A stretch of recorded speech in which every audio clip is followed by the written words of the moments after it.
Je crois que la première des choses, c'est que vous présentez aujourd'hui une réforme majeure. Je pense qu'elle touche les services de proximité et la vie quotidienne d'un très grand nombre de Bordelaises et de Bordelais, puisqu'il s'agit de l'accès à la petite enfance et des places en crèche.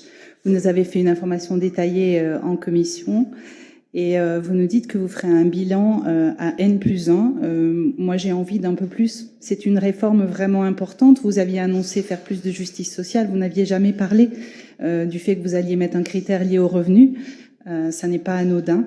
J'aurais bien aimé aussi avoir un diagnostic territorial, pas seulement des études comparatives avec d'autres villes ou des rapports, un diagnostic territorial qui justifie la nouvelle grille sur les évolutions sociologiques, sociétales et l'offre disponible à Bordeaux.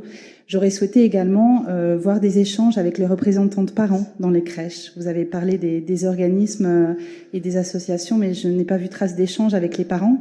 Je crois que ce genre de réforme, c'est important. C'est comme tous les processus de concertation, mettre en place de façon unilatérale un dispositif parce que vous y croyez, mais sans prendre en compte l'avis de tous au préalable.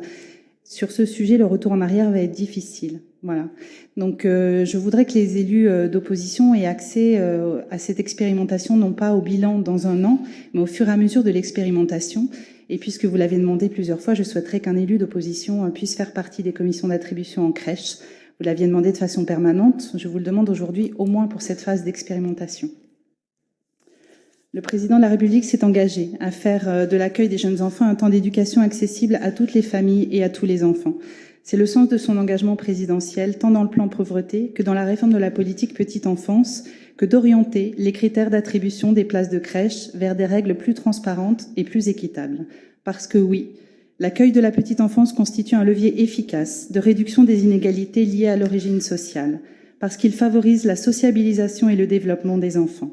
Et nous sommes donc favorables à cette évolution des critères liés aux revenus et à l'activité des parents que vous nous proposez aujourd'hui. Néanmoins, par rapport à la grille que vous nous proposez, et même si vous avez essayé de pallier l'effet de ciseaux, une fois attribués les 15% de places aux plus précaires et les différents critères liés aux revenus et à l'activité, la classe moyenne active risque fort de se retrouver exclue de cet accès en crèche et la mixité sociale est loin d'être garantie dans tous les quartiers. C'est donc un point d'alerte que nous souhaitons porter à votre attention. L'urgence aujourd'hui, c'est surtout le manque de places en crèche. Et de ça, je regrette également que vous n'en ayez pas parlé. Bordeaux compte environ 260 000 habitants. Je ne vais pas reprendre les chiffres, certains les ont évoqués, ils étaient également dans votre présentation.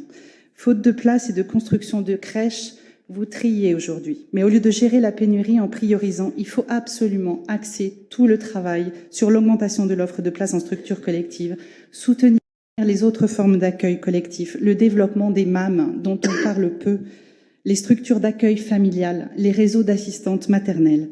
Il faut soutenir le développement et la professionnalisation de l'accueil individuel et apporter une réponse à l'ensemble des familles bordelaises qui sont aujourd'hui en quête d'une solution d'accueil pour leurs enfants. Merci.